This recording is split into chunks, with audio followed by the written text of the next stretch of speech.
کہ نام علی عدالت ہے، راہ علی سعادت ہے، عشق علی شہادت ہے اور ذکر علی عبادت ہے۔ مولا کے کردار کی اگر بات کی جائے نا تو ایک چھوٹی سی بس روایت بیان کروں گی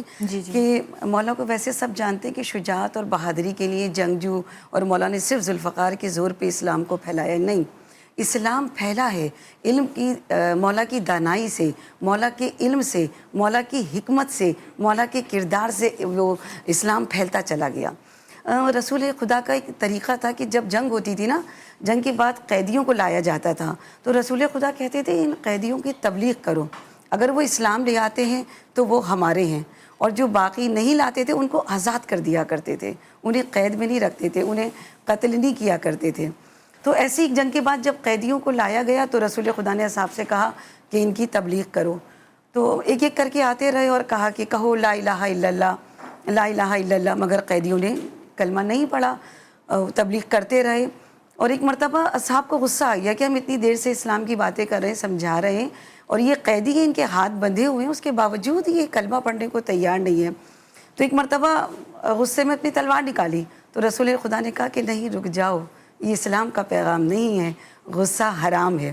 پھر مولا کائنات کو آواز دی کہ یا علی آپ آئیں۔ جب علی کا نام سنا نا، قیدی جانتے ہیں کہ علی کون ہے، حیدر کون ہے، یہ وہ علی ہے کہ میدان جنگ میں جس کی تلوار چلتی ہے تو سر کٹ کٹ کے زمین پہ گر رہے ہوتے ہیں۔ ایک مرتبہ کانپنے لگے جب دیکھا نا کہ وہ آ رہا ہے کہ جو میدان جنگ میں ذوالفقار سے باتیں کرتا ہے۔ مولا جب قریب آئے تو اپنے غلام قمبر کو آواز دی، کہا قمبر ان کی رسن کھول دو۔ جب قیدیوں کی رسن کھل گئی کہا بیٹھ جاؤ، تمام قیدی بیٹھ گئے، مولا بھی ان کے سامنے اسی طرح بیٹھ گئے اور کہا قمبر انہیں سیراب کرو، انہیں پانی پلاؤ۔ جب وہ پانی پی چکے، سیراب ہو چکے، ان قیدیوں میں سے ایک قیدی نے کہا کہ نہیں، پہلے آپ یہ بتائیں شاید وہ علی کوئی اور ہے جو میدان جنگ میں جس کی تلوار چلتی ہے تو سر کٹ کٹ کے گر رہے ہوتے ہیں، مگر ہمارے سامنے جو علی ہے آپ سے زیادہ حلیم طبیعت کا مالک ہم نے کسی کو نہیں دیکھا۔ کیا کردار ہے۔ اور اگر ہم سخاوت کی بات کریں، ہم امانت داری کی بات کریں، ایک اور چھوٹی سی روایت کہ جب مولا کو ظاہری خلافت ملی تو مولا کی بیت المال جس میں سے لوگوں کو وظیفے دی جاتے تھے، غریبوں، مسکینوں، یتیموں کی مدد کی جاتی تھی، جب مولا کو ظاہری خلافت ملی اس کے بعد جب بیت المال میں جب مال آیا تو وہ رات کا نصف حصہ گزر چکا تھا۔ جیسے ہی مال آیا مولا نے اپنے غلاموں کو بلایا اور کہا کہ مدینے اور مکے کے جتنے بھی مستحقین ہیں، بیوہ، یتیم، مساکین، ان تک یہ ان کی امانت پہنچا دو۔ تو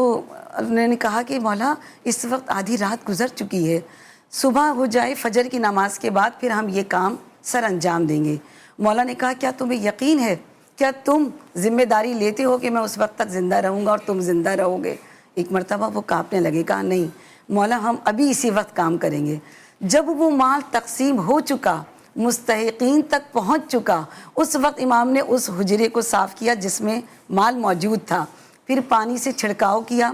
مصلی بچھایا، 2 رکعت نماز پڑھی، ہاتھوں کو بلند کیا، پالنے والے تیرا شکر ہے، تو نے مجھے توفیق دی اور میں نے تیرا مال تیرے بندوں تک پہنچا دیا۔ پھر زمین پہ ہاتھ مارا اور کہا کہ اے زمین گواہ رہنا کہ علی نے جو خدا کا مال تھا اس کا بوجھ تجھ پر میں نے ایک رات کے لیے بھی نہیں چھوڑا۔ کتنا بڑا میسج ہے میرے اور آپ کے لیے۔